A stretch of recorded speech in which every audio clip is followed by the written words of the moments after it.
Hey, this is Panzer with Checkmate Gaming, and I'm bringing you a guide on Irelia because she just came out and she's pretty coolo, so I'm gonna play her. I would advise you to focus on what I'm saying and not what I'm doing in the game for my item build and stuff like that because I played about 7 or 8 games with Irelia, and some of these games are not when I have mastered her yet, I guess you could say, and I'm using some bad item builds and some bad skill builds as well, just testing them out. For a skill build, I'll be maxing out E, Equilibrium Strike first, getting 1 point in your W ability, and then maxing out Q second. I know it's a little different than Freak's build, but I play her more like a Kali 2.0 rather than Olaf 2.0, and so I focus on getting a lot of burst and doing a lot of damage quickly. Yes, she jungles pretty decently, but she's a little slow in the jungle, and I think she gets the most benefit from soloing the second solo lane. While you're laning her, it's pretty easy to last hit using your Q ability non-stop to just hit the creeps whenever you have a little bit of excess mana. And unless you're going against Mordekaiser or maybe an AP Scion, you want to harass the enemy in your lane as much as possible because you will do more burst and more damage than anyone else early game that could possibly be in the 1v2 lane. And if they do equal burst, you can always auto attack the creeps and heal up a bit with your W ability. For runes, I'm running crit reds, crit yellows, mana regen blues, and movement speed quints. The quints might not be the best choice, but I love movement speed quints and I always will use them on almost every character. And as far as the crit goes, just adds more to the burst, and the mana regen from the blues is all the mana regen you'll need for almost all of the game. For Masteries, I'm running a 2109 Master build, focusing on the offensive tree to get the most damage out I possibly can. And for my item build, I'll be rushing a Trinity Force, and then either a Banshees or a Youma is second, depending on how much survivability you need, but those are your 3 core items: Trinity Force, Banshees, and Yuma's Ghostblade. And somewhere along the way, I like to pick up a Lifesteal Scepter just for recovering after a big team fight. And as far as playstyle goes for Irelia, I like to play her more as a ganker assassin. I focus on taking down the enemy's carries and weak support as fast as I can.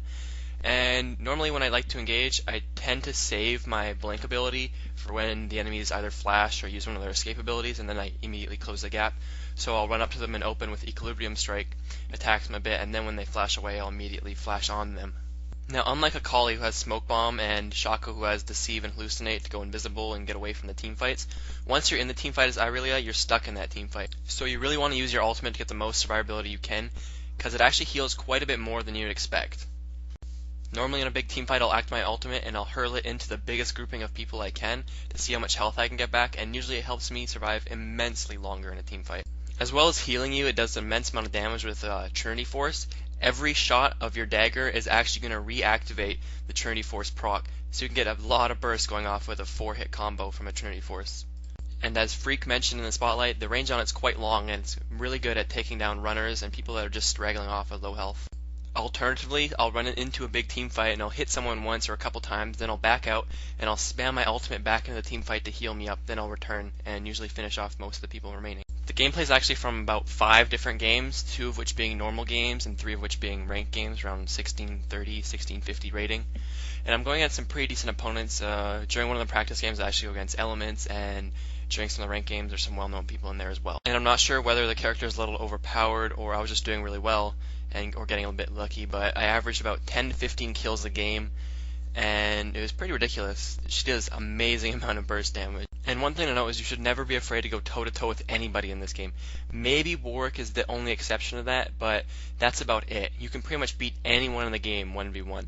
Especially if you're running Ignite Ghost like I am, but I did try a couple games as Ignite Flash, and that's really good as well. So as far as the Checkmate channel goes, I was actually asked to do an Anivia guide that was the most requested guide, but I played Anivia maybe 2 or 3 games, and I was like, this is not happening. I absolutely hate playing Anivia.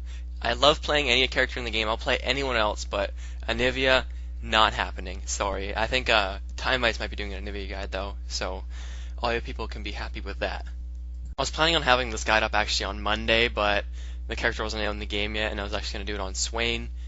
But I was busy playing Black Ops all last week. I hit level 50 in about 14 hours played and had like something like 48 hours played over maybe 5 or 6 days. So I played that a little too much and didn't get a chance to play much LOL and get my guide making in.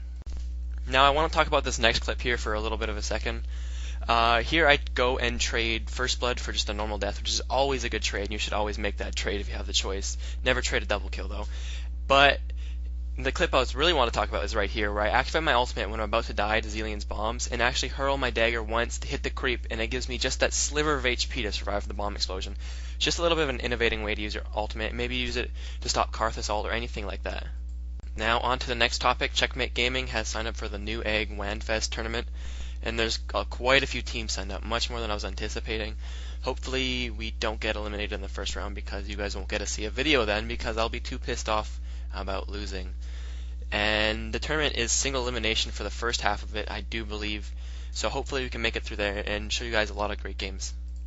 And as it was implied, we'll be doing video casts of all the games we played during the tournament, and we'll be uploading them as little highlight reels of how the game went and what happened, why the other team lost, why we won, and things like that. And back to Irelia. The only thing, my biggest concern with Irelia is how stupid she looks when she's walking around. Like, just look at the character moving around. Her upper body looks like it doesn't move whatsoever, while her feet just move by themselves. It looks really dumb and just really lame. And that'll probably be the only thing that keeps me from playing this character in the future. Also, during this new patch, they introduced a new item called the Hex Drinker. It gives you like a shield or something when you drop below a certain amount of HP from magic spells. And I tried it out one game as Irelia, but I don't think I'll be buying it very often.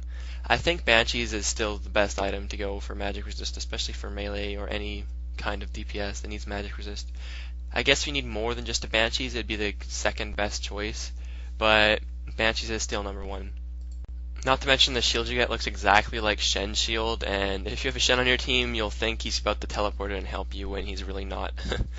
Also to point out, you should not be expecting all your kills to lead to your farm. You should be farming hard, getting those creeps up. You should always have the top creep score in your game, especially with someone like Irelia, who needs the highest creep score to be the most efficient. And there's really no excuse to not have a high creep score in Irelia. She pretty much can one-shot creep waves spamming her Q ability, and it leads to a really easy farming. Irelia's survivability is quite high, partly due because of her passive, and partly due because she heals so often through her ult, her W, and she has such a high base HP compared to most other assassin type characters, and this lets you really use your passive to its full potential, which is reducing CC based on the amount of people around you and things like that. Because of the amount of durability she has, you have a lot of ways to play her. You can either play her as a cleanup character and come in after the team fight, or just before the end of the team fight and clean up the low level enemies, or you can come in from behind and just immediately go for the carry. But since she's so durable, you can also just run in right up with your tank as well. And to be honest, I think she's probably going to get lost in the mix of all the champions that have come out recently, and you won't see her a lot, but she's still in the game, and I think she has a great character to put in the game, but she's not really that original, I guess you could say. I'm really interested to see what you guys think of some of the new champions coming out, or what you think of Irelia, and if you think Riot should keep making these kind of bland champions that are pretty good, or should start just making some god-awful champions that are really fun to play that might actually be useful. I'd like to talk about the gameplay a bit more, but there's not much to say.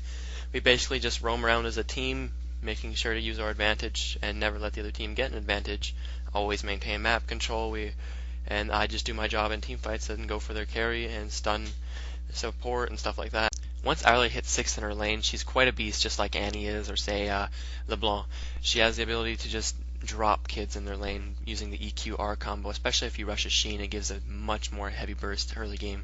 And that's quite impressive on itself, because there's not many characters in this game that are carries that can be very strong early game as well as late. Mind you, this fight right here does show a lot of the burst I was talking about, and you can see as I clean up 2 or 3 of them very quickly. And part of the reason I get so much burst and damage is because I use the double pots a lot of the time. I'm almost always have double pots running in team fights once I finish my core item build. And that about ends our Irelia guide, and I would appreciate any feedback, any comments, anything like that below, and please subscribe to the channel. Thank you very much for watching.